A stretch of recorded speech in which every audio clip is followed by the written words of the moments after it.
Vamos a hablar de una película que en República Dominicana fue un antes y un después, una revolución cultural, definitivamente. Claro, uno habla de República Dominicana, pero el revuelo que causó en los Estados Unidos fue increíble. Estamos hablando de la película Tiburón, en inglés Jaws. Y nuestro amigo y experto en la cultura pop, La Máquina, Gabriel Cordero, nos va a hablar de lo que vivió en primera persona en ese estreno de Tiburón. Fue el mismo año, ¿no?, en que salió, 1975, Gabriel, ¿verdad? Sí, sí. Pero vamos a, primero déjenme decirle que para mí es un honor que una gente que saben tanto de cine como ustedes, que ustedes son cineastas. ¿Qué digo que todo saben esto, tanto de cine? eh, Todo el cine. Para mí es un honor que ustedes me inviten a hablar de una película en sí. Okay. No es porque yo sepa tanto de cine como ustedes, sino es porque yo siempre fui y he sido un fanático de la película Tiburón en sí. Bien. Sí, sí. Esta película comenzó con por una extraña casualidad. Una extraña, no. Una casualidad. O sea, el hacerse esta película fue una casualidad. Porque el señor David Brown, uno de los dos productores, en el 1973 estaba husmeando entre los papeles de su esposa. No sé buscando qué. Cuando viene a ver, eso nunca se ha dicho, pero cuando viene a ver era un asunto de celos. Rebuscando los papeles de ella, encontró ese libro. Ella era editora de la revista Cosmopolitan. ¿Ustedes se recuerdan de esa revista? Que era revista de moda, de cosas de mujeres, pero entre veces tenía muchos artículos de cosas diferentes. Entonces ella estaba preparando. Como Playboy. ¿Eh? Como Playboy. No, pero tenía Playboy, artículos de cosas Playboy diferentes. tenía Sí. Artículos hasta científicos. A novelistas, a escritores pesados tenía Esos Playboy. artículos eran muy buenos. Entonces, muy bueno. Entonces esto mismo Yo pasaba. llegué a leer algunos. No, Solamente a leer. Llegaste Solamente a leer. Ustedes no van para el cielo, ¿no? Disculpa.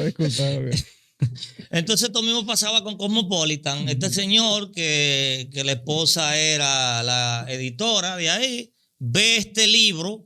Ve acá, fulana, la llama. Y este es un libro que lo escribió un señor llamado Peter Benchley, que había sido editor de la revista Newsweek, una revista que yo estaba suscrito, esa revista me la mandaban, que es de temas diversos, normalmente de geopolítica. Sí.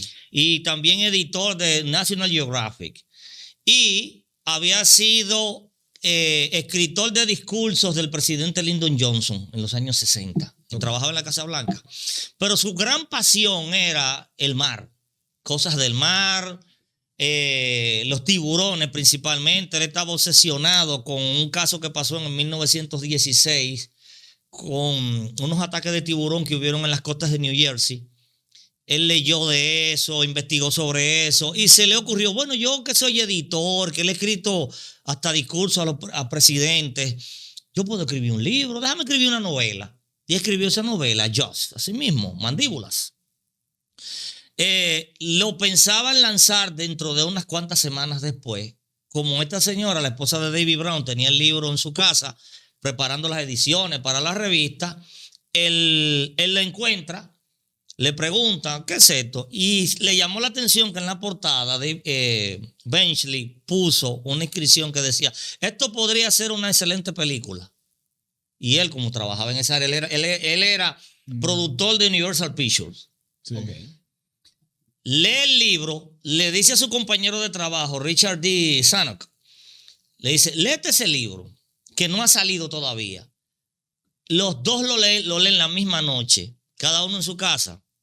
Y al otro día coincidieron en que, óyeme, pero vamos a hacer esa película. Nosotros que estamos necesitando de algo, ok, no hay problema. Hablan con Universal, le explican el asunto. Sí, está bien, está interesante, muy bien. Y van donde Peter Benchley, el hombre, le ofrecen $175,000, que era un buen dinerito, Claro que sí. muy buen dinero, pero un tipo como él, que nunca en su vida había escrito un libro, no había salido ni siquiera publicado, le dijo tráyeme esos cuartos rápido en la cara.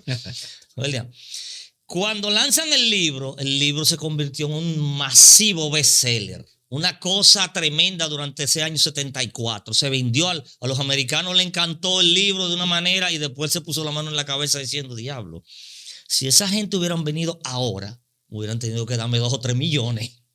Pero nada, la Universal dio un palo con eso, con comprar esos derechos. Entonces al ver el éxito del libro también, comenzaron a hacer la producción. Vamos a hacer la película. Contratan a Steven Spielberg, que era un director nuevecito, nada más había hecho una sola película.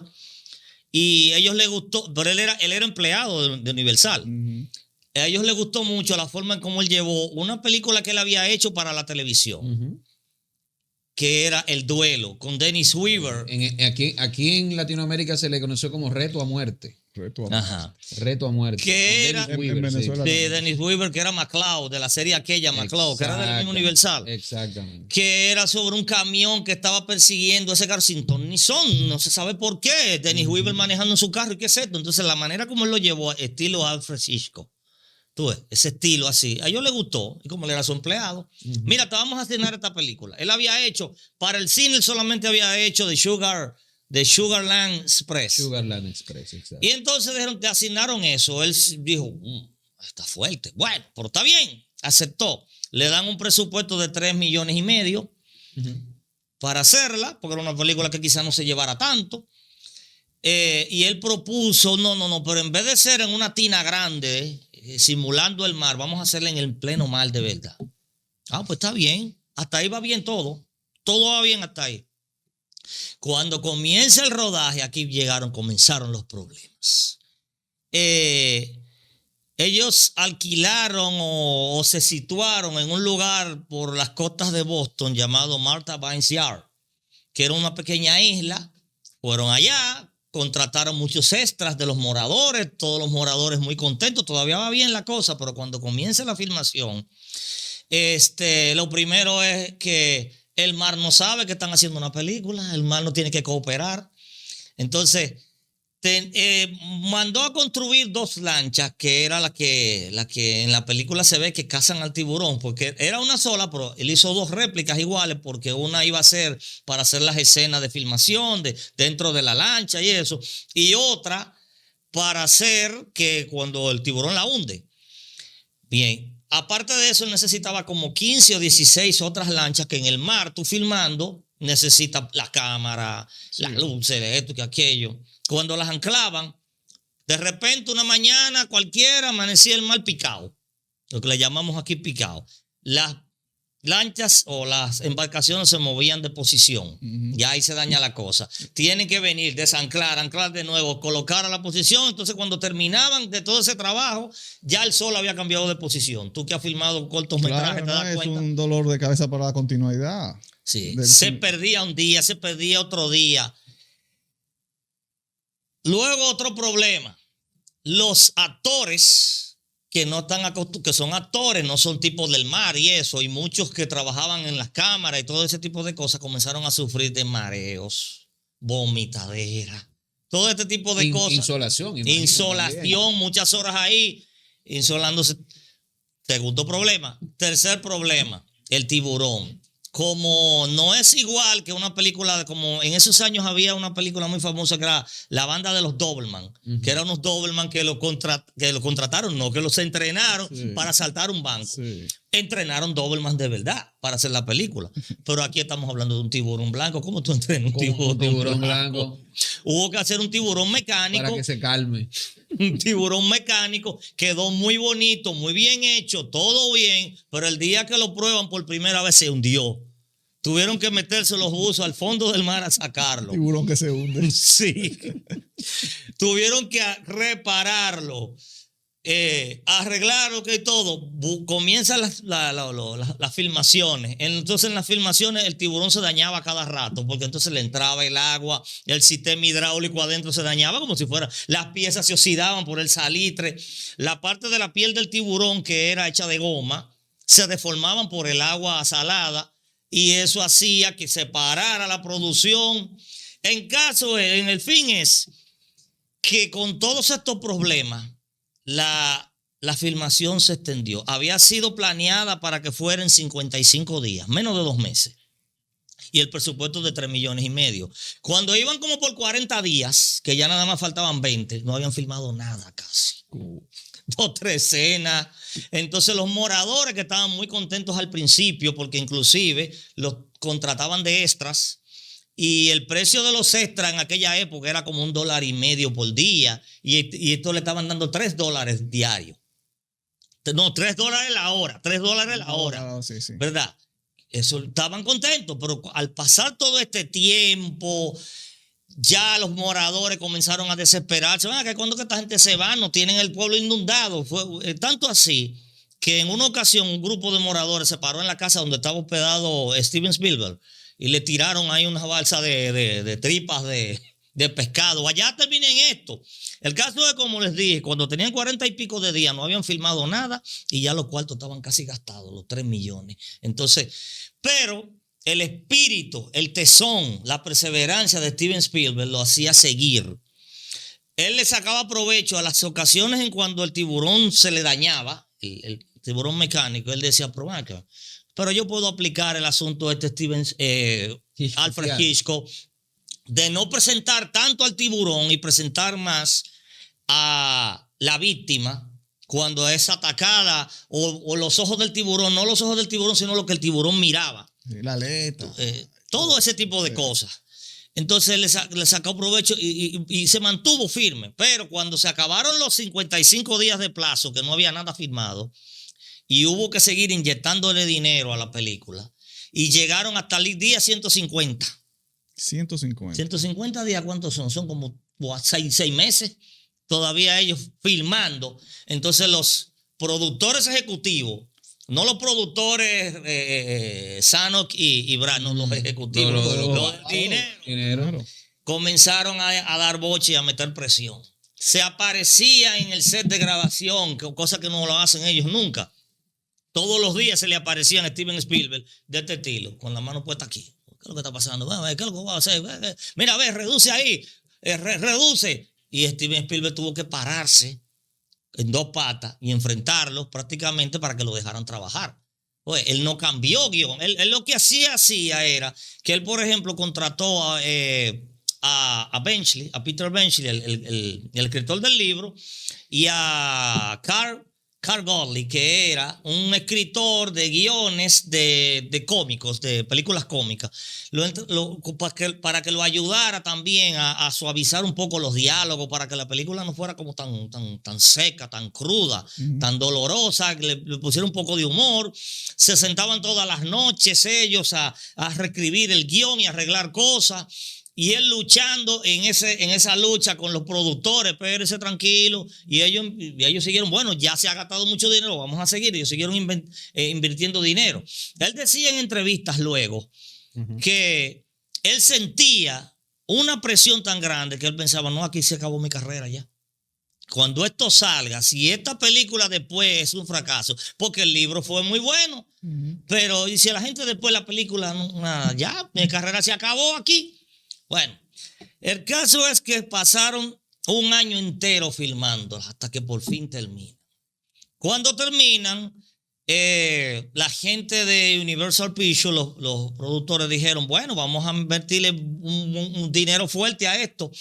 En publicidad. De publicidad, e inventaron lo que hasta ese momento nunca se había hecho, que eran los anuncios de 30 segundos para la televisión de promover una película. Lo hicieron con ella. Que aquí en el país, bueno, vamos a dejar eso para ahorita. Esos anuncios durante algunos 4 o 5 meses duraron ellos haciendo esa promoción, y el 20 de junio de 1975, hace exactamente, dentro de un mes hará 50 años, que eso es la celebración de los 50 años, se estrena la película a nivel nacional. Ellos se preocuparon por abrirla en la mayor cantidad de salas de cine posible, más de 400 salas, que la costumbre era abrirla como en algunas 50 salas a nivel del país. Y a medida que fuera ganando éxito, entonces la iban subiendo las salas. Aquí no. Ellos la abrieron en 400 y pico de salas del cine. Y eso fue un éxito tan rotundo que en el primer fin de semana rompieron un récord. $7 millones recaudados en ese fin de semana del día de la apertura. Y la cosa siguió así, que ya para el primer mes ya iban por 30 y pico de millones recaudados, segundo mes, tercer mes. A los 4 meses ya alcanzaron los 100 millones, que nunca una película había alcanzado tanto dinero. Ahora, se debió en gran parte entonces a esa estrategia publicitaria. Ay, claro. Si estás diciendo que fue Tiburón el creador de próximamente en los cines, Ajá. esa frase, próximamente en los cines, a través de la televisión. Sí. Y además, la inversión de comprar toda esa sala de cine para estrenar una película. Sí, porque ellos se la jugaron. Ellos invirtieron casi $2 millones, que era una cosa exorbitante para promocionar una película. No, y estamos hablando en los años 70, la gente iba al cine. Sí. Ellos entonces, lo que sucedió con ellos, con los productores, es que después que ellos habían gastado la película que estaba supuesta a costarle $3.500.000, se le disparó dicen que 9 millones, pero luego ciertas personas que trabajaron en la película en entrevistas, yo lo veía que dijeron, no, eso se disparó a 12 millones. Le costó el triple. Wow. Y después que ellos tuvieron tantas, digamos, pérdidas, se puede decir, de tantos días de más, tanto dinero de más, ellos dijeron, no, vamos a invertir lo más que se pueda, a ver qué pasa. Vamos a arriesgarnos. Pero el riesgo valió la pena. En 3 o 4 meses ellos habían alcanzado la astronómica suma de $100 millones recaudados, que nunca lo había hecho ninguna película en la historia del cine. Entonces, en Estados Unidos nada más, esos 100 millones. Entonces ellos dijeron, vamos a tirarla mundialmente. Y fue cuando llegó aquí. Aquí en ese mismo año. ¿Llegó en el mismo año? En el mismo año. Como para el mes de septiembre por ahí, que fueron como en 2 o 3 meses que ellos la lanzaron a nivel mundial. Aquí buscaron a Teo Veras. Disculpa, ¿era común que las películas llegaran el mismo año aquí? No era muy común. Normalmente llegaban. No. Sí, pero venía precedida de mucho éxito. Sí, demasiado. Seguro los exhibidores en República Dominicana dijeron, no, pero hay que traerla rápido, hay que buscarle la vuelta a esto, que sea más caro. Por donde quiera, fue así. Entonces, aquí buscaron el anuncio, la novedad aquella de los anuncios de 30 segundos. Los distribuidores, porque habían distribuidores y los exhibidores no eran los mismos. No, claro. Es ahora que hay un monopolio. Sí. Entonces, por primera vez la gente empezó a ver los anuncios próximamente en el cine, en televisión. Sí, exactamente. Entonces, ese anuncio lo hizo Teo Vera. Teo Vera era mágico, señores. Paz descanse, Dios mío. Ido a destiempo. Le puso la voz y yo no recuerdo, él decía unas cuantas cosas que ya a mí se me han olvidado, pero yo lo que sí me recuerdo, claro, cuando él al final decía y el mar nunca volverá a ser igual para usted después de ver esta película. Tiburón. Ay, la música aquella. Y ¿ese texto era original o eso fue una traducción? No, eso porque el texto que decían en inglés era un poco diferente. Teo Vera era un mago adaptando texto y poniéndole su parte. Entonces, en esa parte final él le ponía ese plus así con la voz que él tenía. Los que lo conocieron en persona dicen que él hablaba muy diferente cuando estaba hablando contigo a como hablaba él. No, yo una vez. Como Barón Valete. Pero tú estuviste, una vez cogimos. A Barón, sí. Una vez cogimos una charla de Teo Vera. No recuerdo dónde. Y era una voz totalmente diferente. Totalmente diferente. Pues así decir, eso fue impactante. El mar nunca será igual para usted después de ver esta película. Tiburón. Entonces la música impactante de John Williams, que dice Steven Spielberg. Vamos a hacer este pequeño paréntesis antes de volver aquí. Dice Steven Spielberg que después de todo el estrés que él pasó, termina la película, nada más falta la edición y eso, llama a John Williams, que había trabajado con él en la película que él había hecho, la Sugarland Express, para que le presente la música. Él se sentó en el piano y la música es mi y fa, que esas dos teclas en el piano están una al lado de la otra sin la tecla negra. Y él entonces con un solo dedo le hizo esto. Ton, ton, ton, ton, ton, ton, ton, ton, ton, ton, ton, ton. Y Steven Spielberg Lo captó. Un hombre, no, Steven Spielberg lo que se rió, porque él creía que era un chiste. Y él lo que le dijo fue que John, un hombre como yo, que tengo todo este estrés, a mí casi me están arruinando la carrera. No relaje, hombre, dime. Está bonito el chiste, pero dime cómo es. Digo, no, esa es. ¿Cómo que esa es? Si tú verás, deja que yo la monte, deja que le monte los instrumentos y todo lo verás. Porque tiene que ser una música cruda y que cause el impacto del miedo y el terror. Tú lo verás. Y así mismito fue. Tú sabes que esa banda sonora ha sido una de las más icónicas en toda la historia del cine. Claro. Eso imprimía el terror desde el primer momento de la película, esa música. No, esa partitura de John Williams es genial. Sí. Entonces, en el anuncio aquel de Teo Vera, la música, la voz de Teo Vera, y entonces también él culminaba diciendo, después que decía así, el mar nunca será lo mismo, que decía, próximo 25 de diciembre, 25 de diciembre, estreno simultáneo en los cines Élite, Triple, Leonor, ¿cuál era el otro? Leonor, Plaza, Doble de Santiago y Colón de la Romana, que me dicen, la gente que eran de la Romana me dice que era muy buen cine ese, no sé si está todavía. Este próximo 25 de diciembre, así mismito, se estrenó el 25 de diciembre del 75. Se estrenó ahí. Wow. Y pasó, mira, ¿cuántos? El año entero 76 era de Tiburón nada más. Seguía en cartelera. 77, 78, todavía en el 79 tú pasabas por enfrente de cualquier sala de cine y veías el anuncio Tiburón próximamente. Esa misma, la 1. Wow. Eso fue un impacto tan grande, o sea, aquí en el país, que en los cines, ¿tú te recuerdas del corte? ¿Ustedes se recuerdan del corte que hice de los cines aquí? ¿Cómo era que estaban divididos? Que primero las películas llegaban a los cines de clase alta. Sí. Duraba un tiempo ahí, 2, 3, 4 semanas, dependiendo del impacto de la película, y luego pasaban a los cines medios, que eran los que estaban en la Duarte, ahí, los más populares. Doble, el Diana, el Más, etcétera, y luego pasaba a los cines de Tigre. Bueno, pero Tiburón se quedó clavada el año entero en los cines de clase alta.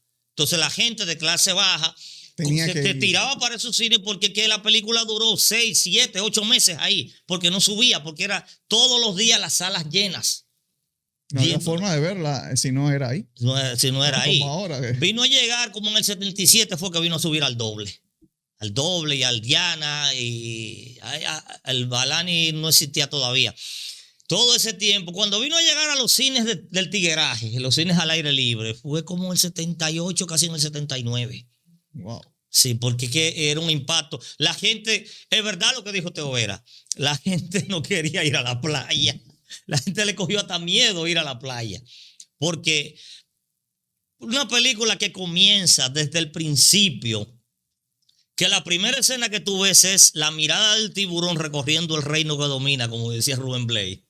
Dentro de los arrecifes del agua, así, y esa música, ya desde entrada te impresiona. Entonces, cuando tú comenzabas a ver la película, entonces no fue solo éxito de taquilla abrumador, que a nivel mundial recaudó 400, casi 500 millones de dólares, que si tú lo haces al cálculo nacional, al cálculo actual de ahora, vendría siendo como algunos 5,000 millones de pesos, de dólares. Claro. No, es que todavía una película que recaude 400, 500 millones de dólares ahora mismo. En esa época, en esos años recaudó 5,000 millones de pesos. No, de dólares. Estoy hablando de la película. De los recaudados a nivel mundial 400 y pico de millones de dólares. Sí, y entonces eso causó en Estados Unidos y aquí también mismo el hecho de el deseo que se le metió la obsesión diríamos a muchos productores de cine, a muchos directores de hacer películas sobre el mismo tema, ¿verdad? Que por eso fue que vino el productor Dino De Laurentiis en el 77 e hizo la película Orca, la ballena asesina. Él vio Tiburón en estreno, lo vio a mediados del 75 y se pasó el año 76 completo con eso en mente. Y oye, en el año 76 él tuvo mucho éxito con el remake de King Kong, ¿Recuerdan la película King Kong, clásico de 1933? Él hizo su versión, en vez de subir a King Kong al Empire State, lo subió a la Torre Gemela, que habían sido inaugurados en ese año, con la actriz, era con Jeff Bridges y la actriz esta, Jessica Lange. Que Jessica Lange no era actriz. Primera actuaciones así. Ella era modelo y fue que entró al casting. En esa película fue que se estrenó. Tremenda actriz, Jessica Lange. Y bellísima, preciosa, una sensualidad. Sí, hermosísima. Que tú sabes que hay una anécdota muy graciosa hecha por esta muchacha Meryl Streep. Cuando Dino De Laurenti encargó a su hijo para hacer el casting, para buscar la actriz que iba a hacer ese papel, ¿verdad? Él lo que quería era bonitura, él no quería sensualidad, bonitura. Meryl Streep ve el anuncio, que todavía no era actriz, ella estaba tratando de salir adelante, ve el anuncio que lo que quieren es que sea rubia, que los ojos, y va, y bueno, yo soy rubia. Ella va al casting, cuando ella entra, le toca su turno, el hijo de Dino De Laurenti la está entrevistando, y Dino De Laurenti le dice a su hijo en italiano, ¿sabe que él es italiano? Le dice a su hijo, pero esa tipa es fea, y esa cosa, ¿para qué tú traes esa cosa para acá? Deja que se vaya de ahí. Y Meryl Streep sabía italiano. Él no se imaginaba de que ella sabía italiano. Y ella le respondió en italiano, usted es un insolente, usted es un freco. Y se quedaron los dos con la boca abierta. El entrevistador le preguntaba a Meryl Streep, y él nunca le ha pedido disculpas. No, esa arrogancia de esos tipos, no. Bueno, el caso es que Dino De Laurenti se metió entre ceja y ceja a hacer la película Orca, la ballena asesina. Buscó al director Michael Anderson, se llamaba, no era un director de gran monta. Dino De Laurenti era experto haciendo clavos, ¿sabes? Él la pegó con algunas grandes películas. Sí, pero buscó a Richard Harris, que era un actor muy conocido de la época de los 60, con los cañones de Navarrone y el motín del Bounty, películas así, y que también en el 68 se había impulsado mucho su carrera de cantante, cantando la canción MacArthur Park, que fue la que hizo famosa a Donna Summer después. Lo buscó a él. Buscó a Bob Dere, que era la esposa una muchacha muy bonita, la esposa de John Dere, y hizo su película Orca, la ballena asesina. No, pues Bob Dere estuvo de moda ahí, porque después hizo 10. Sí, exactamente. Pero Orca, la ballena asesina llegó aquí de inmediato. Recuerdo que le estrenaron en el Cinema Centro, que el Cinema Centro lo estrenaron en diciembre del 76. Todo eso porque va un clavo. Un clavo. Él tenía su obsesión, Dino De Laurenti. Se hizo después, o es para esa época más o menos, se hizo Piraña. No, todavía. Piraña, como 79, en el 77, la que vino después de Orca, entonces fue Tentáculos, que era de un pulpo. Y esta sí me dolió, porque mira, el productor de Tentáculos era Brian De Palma, que no era la gran figura que es ahora, pero ya tenía cierto prestigio por haber hecho El Fantasma del Paraíso. Era un hombre, Brian De Palma. Hizo Carrie también. Sí, buscó como protagonista al inmenso John Huston, el director de cine ese famosísimo, que tenía más de 20, 30 películas como director, y en el 66 se metió a actor también. El mejor director de cine de Estados Unidos, ¿sabes? Para que sepa.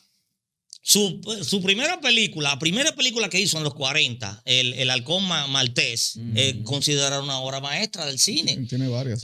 Y él ganó Oscar a la mejor película. Tesoro de Sierra Madre. Ganó el Oscar a la mejor película.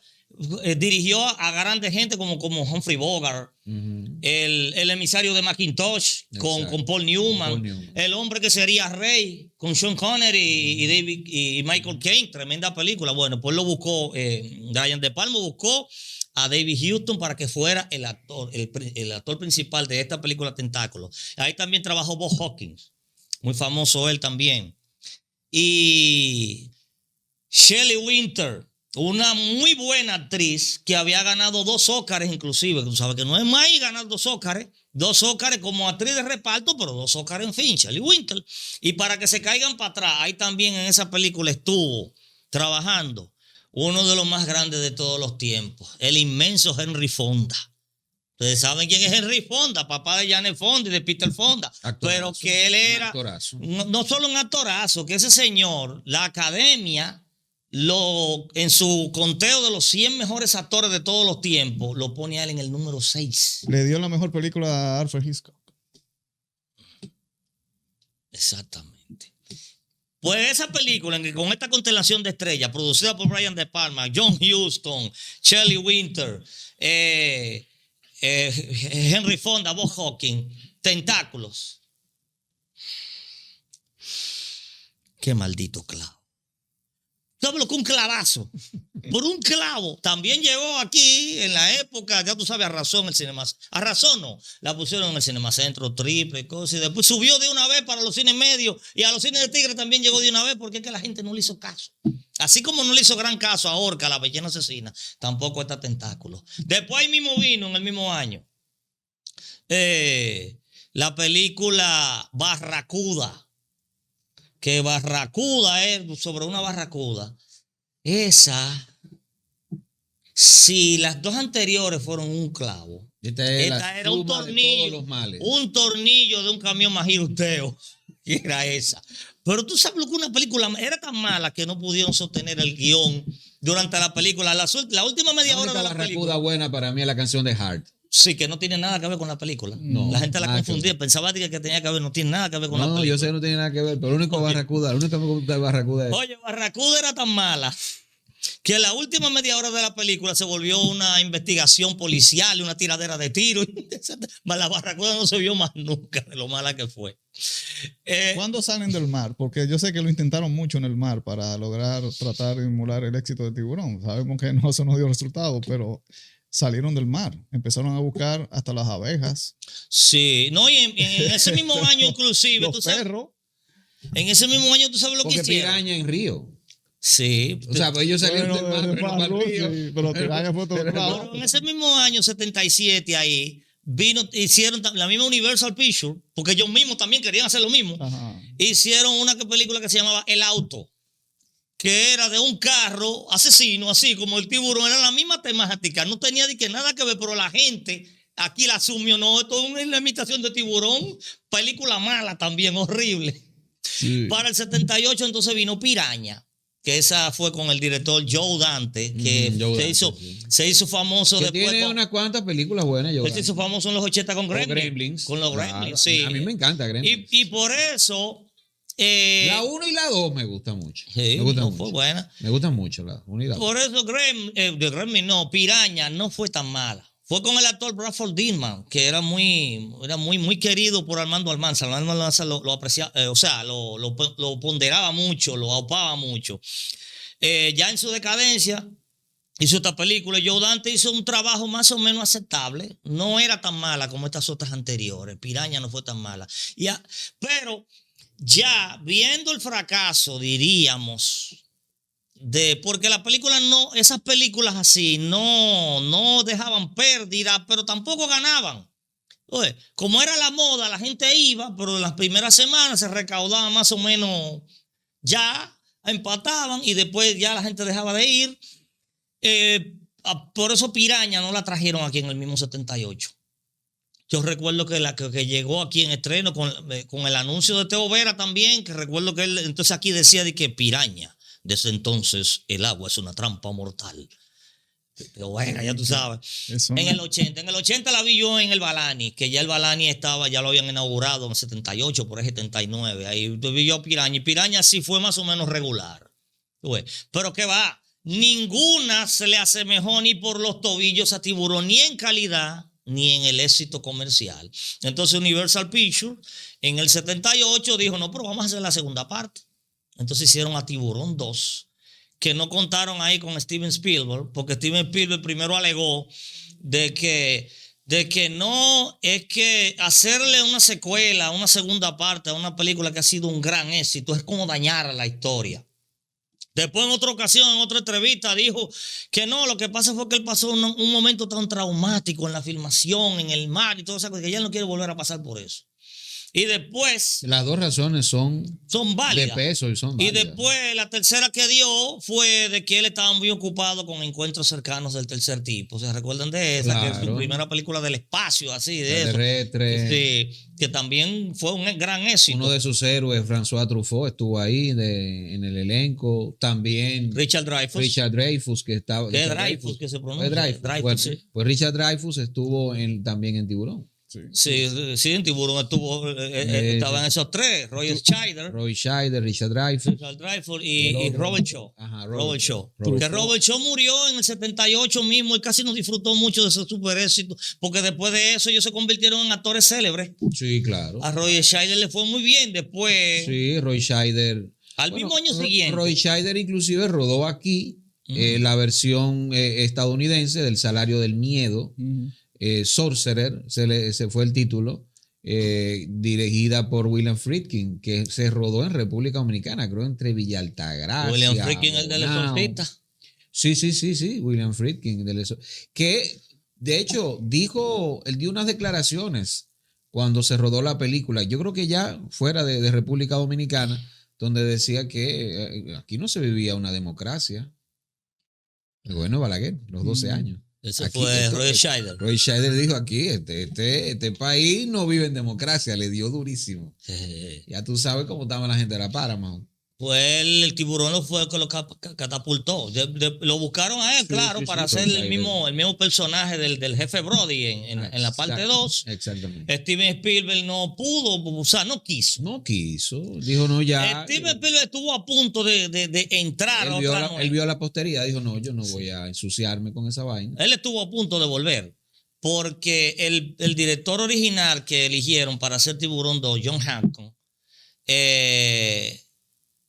comenzó a tener los mismos problemas que comenzó a tener Steven Spielberg con Tiburón, lo comenzó a tener él, pero no lo supo manejar, él no tenía el tesón así, él se asustaba, cogía todos los boches y se ponía nervioso y obedecía cuando ellos le decían, cámbiamele esto al guión y cámbiamele aquello, él obedecía todo, entonces iba a la deriva hasta que al final ellos lo votaron como un perro, un sábado por la noche. Lo llamaron, mira, ya tú no trabajas aquí, entonces pusieron al director Janos Swak, que también comenzó a pasar mucho trabajo. Le dijeron otra vez a Steven Spielberg, mira, pero ven, tenemos problemas con la filmación, estos directores no dan pie con bola. Y Steven Spielberg al final dijo, bueno, está bien, pero déjenme terminar mi película Encuentros cercanos del tercer tipo, que le estoy haciendo. ¿Y cuándo termina? Dentro de más o menos 8 meses. Ay, no podemos esperar tanto, porque hay gente que está loca por hacer Tiburón 2. Entonces ellos tiraron su Tiburón 2, que fue un gran éxito también de taquilla. No fue una película mala, así como las películas que enumeré anteriormente de Monstruos del Mar, que eran unos tollos, pero no fue igual, no fue la misma calidad de Tiburón 1. Claro. ¿Cuándo llegó a televisión? La 1. ¿Tú recuerdas? A la televisión, A la televisión. No, la televisión, eso fue ya, como bien dice, para los 90. Para los 90. Bueno, 90, sí, aquí Tiburón no, todavía en los 80 no se pasaba por televisión, ¿no? Ya. El impacto de Tiburón. Yo lo vi en los 90. O sea, El impacto lo alquilé.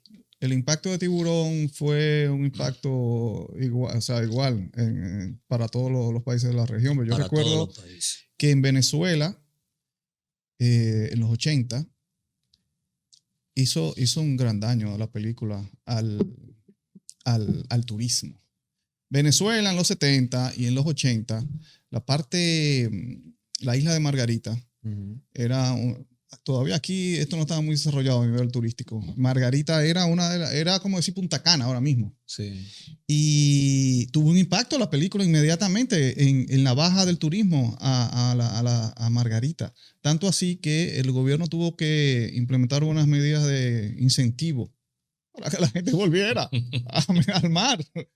Eso es una cosa increíble, Las ¿no? palabras de Teo Vera. Y mira cómo anunciaba Tío Ver aquí. El mar nunca será el mismo. Yo estoy seguro que eso hoy en día aquí, eso. No, ¿Tú te eso imaginas? aquí- no, No. daña el turismo, imposible. Ay, salen los de Punta Cana. Pero la misma temática de la película era esa. Sí. El tipo este que representaba el papel del alcalde de la ciudad, sí. que era Murray Hamilton, el actor, Ajá. no quería que se supiera, pero que mira, que un tipo, mira los cadáveres ahí, que No, espérate, la ciudad, control de daño. Aparte también, Gabriel, eso fue un impacto negativo para el turismo. Supongo yo que fue en otros países, también igual en otras regiones que tenían el turismo desarrollado. Pero también se puede contar que fue un impacto negativo para muchos productores, muchos directores que estaban viviendo su época dorada en los años 70 con el cine de autor. Exacto. Y que el cine de autor era consumido. A partir de Tiburón, los presupuestos se dirigieron a ese tipo de películas. Películas comerciales, películas de género. Sensacionalistas. Sí, totalmente. Y se puede decir que Steven Spielberg, junto quizás con George Lucas, fueron uno de los grandes responsables de ese cambio de paradigma, ¿no? Cine comercial es lo que va a prevalecer ahora.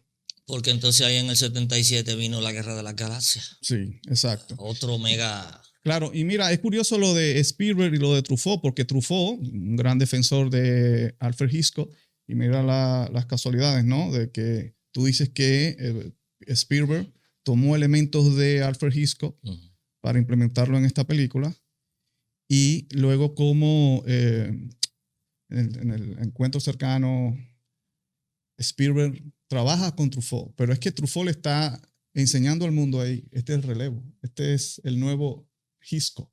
Sí. Porque Hitchcock en los 50, 40 era el hombre del cine comercial, del cine sí. que tenía como objetivo principal pues llenar las salas de cine, ¿no? Eso es una parte interesante de esta película. También otra cosa que se pueda decir como negativo, la gente realmente le cogió miedo a los tiburones y la gente incluso hubo matanza de tiburones y empezaron a cazar tiburones, que supuestamente un peligro. Como pasó en 1916, lo que inspiró al escritor del libro. Ajá. Fue eso, que hubo unos ataques de tiburones en las costas de New Jersey y entonces la gente se alzó, igual como hicieron en la película, barcos a salir a matar tiburones también. Sí. Pues bien, 50 años se cumplen de esa película. Años. Decisiones, una película que da como que hay que verlo, que te da emociones encontradas. Yo debo tener unos 15 años. Yo tengo miedo de verla, pero hay que verla. Sí, yo tengo algunos 15 años que no la veo.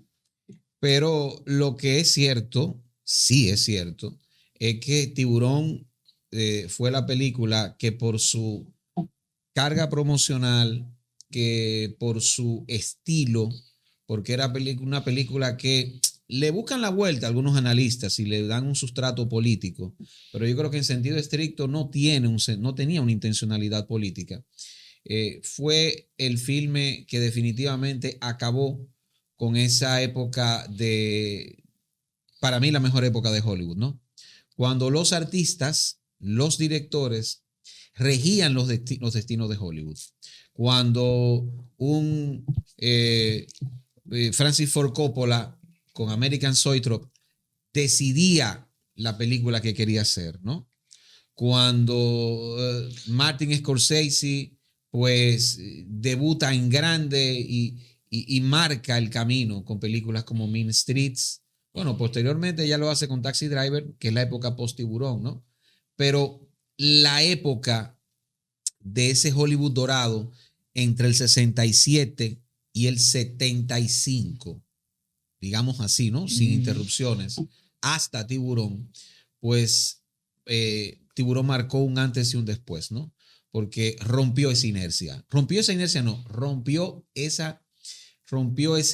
ciclo. Lo rompió y se hizo un Hollywood todavía más esquematizado, más comercial. Steven Spielberg y el mismo George Lucas, que se juntaban con esos grandes directores, hacían coro, por así decirlo, con esos directores más outsiders, si se quiere, más artísticos, más autores, si se quiere, pues ellos se encargarían de hacer un Hollywood más comercial, más esquematizado, que inclusive a ellos mismos al día de hoy los ha de alguna manera expulsado, de alguna manera. De hecho, lo que estoy diciendo, o sea, no soy yo quien se lo está inventando. El mismo George Lucas acusa al cine de hoy de decidirse las películas desde los departamentos de marketing. O sea, los artistas no deciden las películas. Nunca, o sea, siempre ha tenido la carga del productor, claro, pero los productores sabían de cine. Hasta Tiburón. Sabían mucho de cine, ¿eh? Claro, los productores. Claro. Hasta Tiburón, repito. Señores, en los años 70 se pudo haber hecho una película como Rocky que si se hubiese hecho en estos tiempos no iba a tener ninguna trascendencia. Estamos hablando de una película Rocky donde su protagonista pierde. Su protagonista. Y ese mensaje fue consumido, no solamente consumido por el público en los 70, sino comprendido, que es lo que no puede pasar hoy en día. ¿Por qué? Porque la industria ha creado su propio público. Desde Tiburón para acá ha empezado a crear su propio público que consuma las cosas que le son fáciles para ellos, inclusive creativamente hacer. Hacer una película que no solamente denuncie al entretenimiento a gran escala, a la industria del entretenimiento a gran escala, sino que denuncie al sistema mismo, a los resortes de la política estadounidense como Network. Es un año después de Tiburón, que eso es como son los últimos aletazos, yo diría, de ese cine de conciencia, escrita por Patty Chayefsky y dirigida por el gran Sidney Lumet. Son películas que hoy día no se hacen. No. Son películas hoy día porque denuncia todo. No, claro. O sea, lo denuncia todo, pone de relieve todo, desnuda absolutamente todo. Claro. No se pueden hacer películas así, son insoportables. Estamos en un tiempo donde hay una apología a la mediocridad, una apología a la ignorancia, todo esto estratégicamente bien construido por una industria. ¿Por qué? Porque, por ejemplo, en los años 70 aquí hay una anécdota muy conocida que seguramente tú la conoces de la película Persona, que su eslogan promocional que utilizaron, que muy bien, si lo utilizan ahora es todo un fracaso porque crea el efecto contrario. En esa época decía, esto es una película para personas inteligentes. La gente iba a verla. Un desafío. Pero ahora que hay una apología a la ignorancia, a sentirse orgulloso de que eso es muy complejo, esa vaina, ese eslogan no va a tener cabida. Claro, pero no, lo venían como esnovista. Claro, todo esto producto de una creación de la industria, o sea, creando su público para que piensen así, para que consuman algo que para ellos les es más fácil producir, dinero más rápido. Un artista, un guionista, le dan, oye, hazme un guión ahí y tienes 3 semanas para entregarme ese guión, porque no hay tiempo. Sí. ¿Entiendes? Y no me ponga mucho a pensar la gente, para que lo consuma más rápido. Así que estamos en todos los niveles, o sea, no solamente el cine, música, todo, o sea, todo lo que tiene que ver con el arte.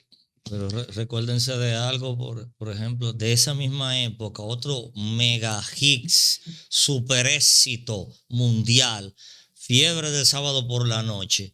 Era una película que la gente la veía, discoteca, baile, Travolta, moviéndose. Sin embargo, la gente no entendió como el mensaje de la película. No. Porque lo que demostraba era, lo que parecía que demostraba era como que qué chévere el muchacho que se pasa la semana entera trabajando y después gasta todo el dinero en la discoteca con su ropa bonita y que es el que más baila y que qué vida más bacana. Todo pero el mundo al quería final el mensaje de la película era que esa no era la vida, que eso no debería de ser.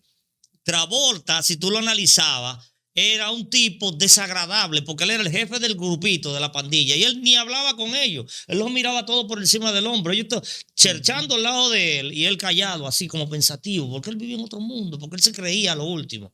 Que después comprendió al final que eso no es la vida, que la vida es otra cosa. Pero la gente no entendió eso. La gente entendió el baile y la bola dando vuelta en la discoteca. Claro, igual que cara cortada. Igual que cara cortada. Todos querían también. ser cara cortada, todos querían ser Tony Montana. Tony Montana. Sí. Hasta el día de hoy siguen con esa apología, pero no ven el desastre ni cómo termina Tony Montana. Pero claro, también es el rodaje apoteósico y hermoso, si se quiere, desde la puesta en escena de Brian De Palma. Ese es el problema, ¿no? Sí. Cuando un gran cineasta hace esto, pues quizás el sentido, ¿no?, de la película se podría distorsionar. Eso es lo que ocurre. Brian De Palma. Eso es lo que pasa también. El hombre, el productor del tentáculo ese. La Quinta Pata con Gabriel Cordero, José Maracayo, Edwin Cruz. Recuerda suscribirte, activar campanita, darle a me gusta para seguir creciendo, compartir. Recuerda que estamos en el canal 503 de Win TVO para el Gran Santo Domingo Siembra TV, de 1 a 2 de la tarde, de 9 a 10 de la noche la retransmisión. Y recuerda que estamos también en el este del país a través de la señal de Telecable Nacional Anyway y también en Santiago, La Vega, Puerto Plata, el Cibao Central, en las principales empresas de cable de la zona.